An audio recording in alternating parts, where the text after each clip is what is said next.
Kumusta mga katupa? Welcome back sa ating panibagong video at sa video na to ay bibigyan ko kayo ng 6 na tips kung paano nga ba magiging magandang pakinggan ang inyong strumming sa gitara.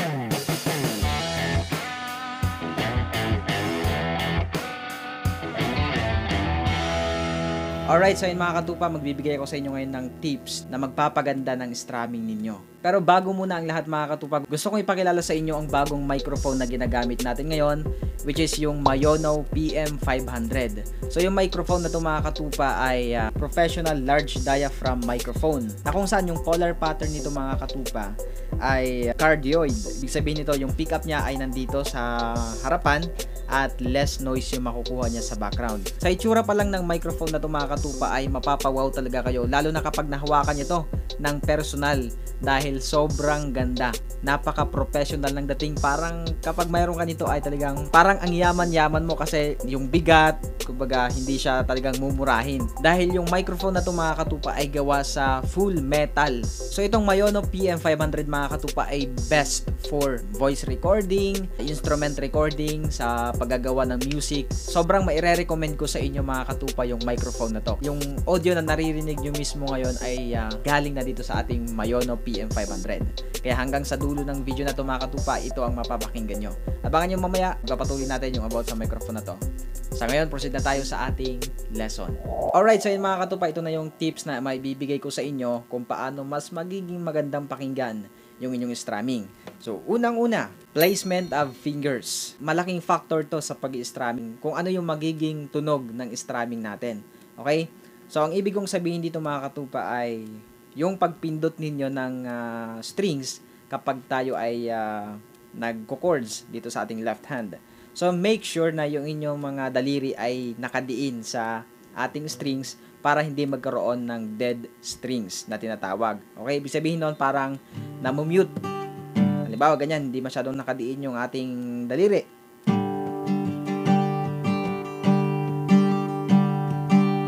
So, ang pangit pakinggan. So, make sure na bawat daliri nyo ay may puwersa sa bawat string. Okay? Siyempre, as a beginner ay ganun talaga. Okay?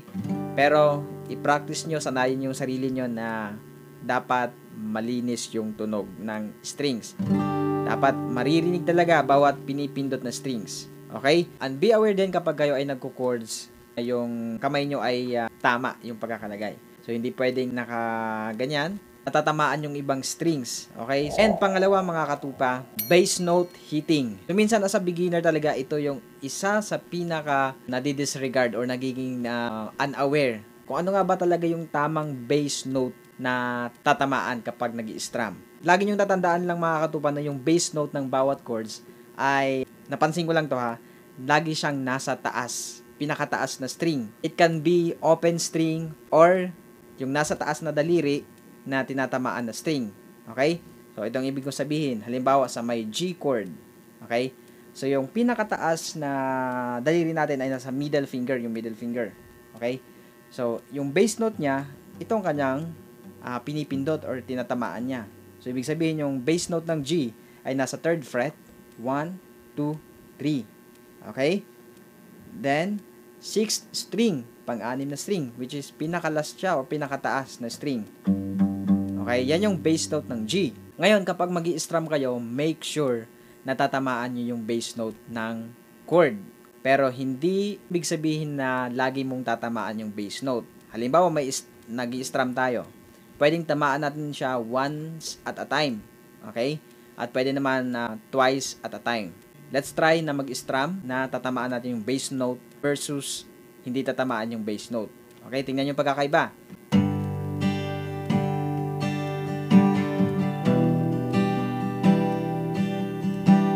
Okay? So, nagpunta muna ako ng E minor. Nag-switch ako ng other chord. Pero, kung napansin nyo mga katupa, ang ganda pakinggan kapag tinatamaan yung bass note. Compare dito sa hindi tinatamaan yung bass note. Pakinggan nyo.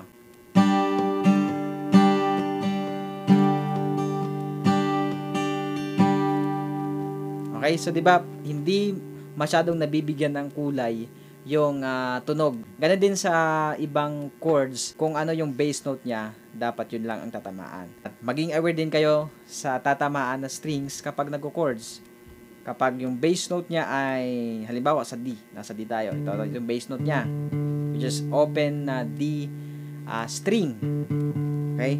Ngayon, make sure na hindi mo tatamaan yung nasa taas na mga bass.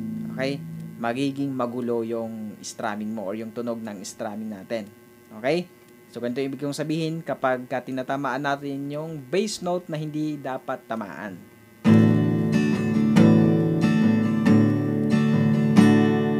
So, ang pangit ng tunog. Okay? Unlike kapag yung tatamaan lang natin ay yung pinaka-bass note mismo ng chord. Like ganito.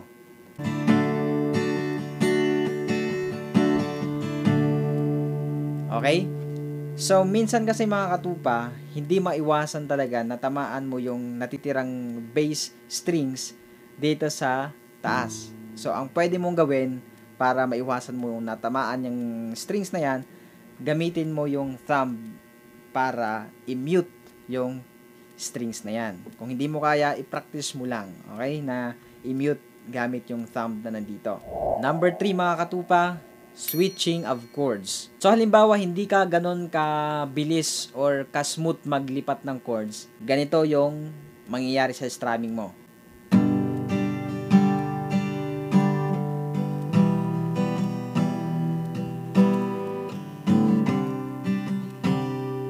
So maybe ganon yung nangyayari kapag nahirapan ka mag-switch ng another chord. So kasi medyo alam ko na kaya ang hirap mag-pretend na hindi ka marunong maglipat ng chords. Okay? But basically, sa mga beginners talaga ay ganito ang nangyayari. Tama ba? Okay? So, para maiwasan yan, mga katupa, ay i-train mo muna yung left hand mo sa chords na maglipat-lipat. Okay? Hanggang sa pabilis ka na ng pabilis sa paglilipat. At wag mo munang gamitin yung right hand para sa pag-strum. Okay? So, napakahalaga niyan, mga katupa. Kapag aware ka na or mabilis ka na maglipat ng chords nang hindi ka nahuhuli or nauuna minsan, 'di ba? Talagang magiging malinis na yung strumming mo. Parang ganito.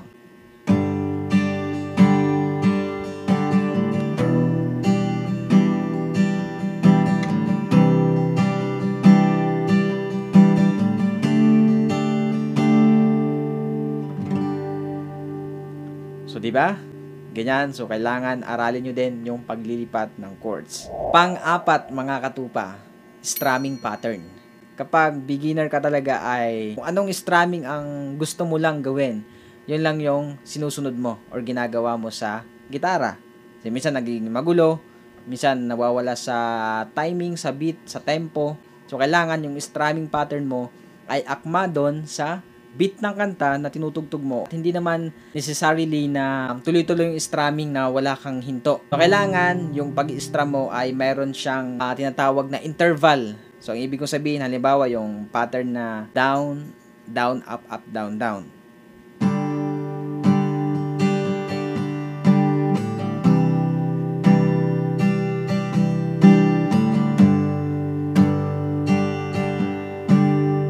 Okay? So, hindi siya magulo pakinggan. Unlike kapag continuous yung strumming mo na or hindi ka naglalagay ng paghinto or interval sa pattern or strumming mo. Mag-create ka ng strumming pattern at pwede mo rin naman pag-aralan yan. At may tutorial ako nyan. Panoorin mo na lang. Okay? Panglima mga katupa, yung tinatawag na voicing. Yung ibig kong sabihin dito mga katupa ay yung habang nagpe-play tayo or nag-strum tayo sa gitara with chords, ay pwede mo siyang lagyan ng mga something melodic. Ganito, i-try ko sa inyo.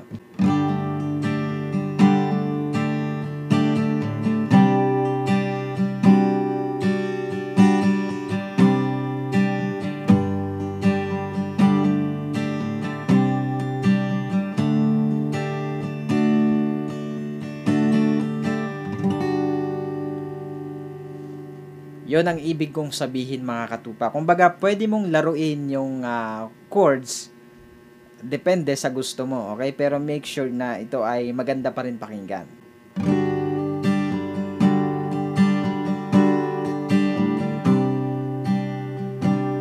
And last one mga katupa, yung tinatawag na dynamics or control ng pag-strumming. Yung dynamics na sinasabi ko dito mga katupa ay yung paghina at paglakas ng strumming. Paano nga ba natin bibigyan ng control yung right hand natin kapag tayo ay nag-i-strum? Okay? Ito yung strumming ng walang dynamics.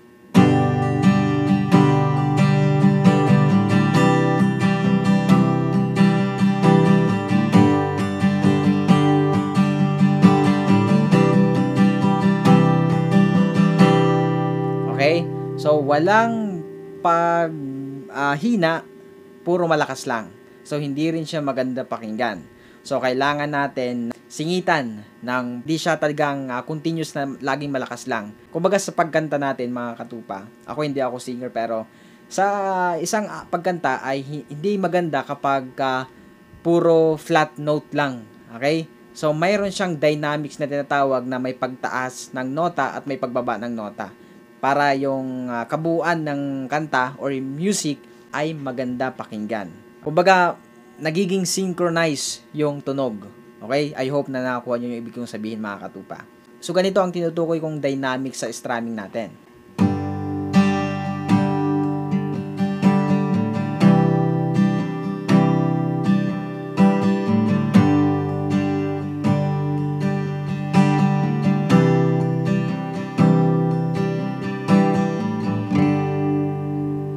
Okay, so narinig nyo yung pagkakaiba dun sa pinlay ko kanina at ngayon.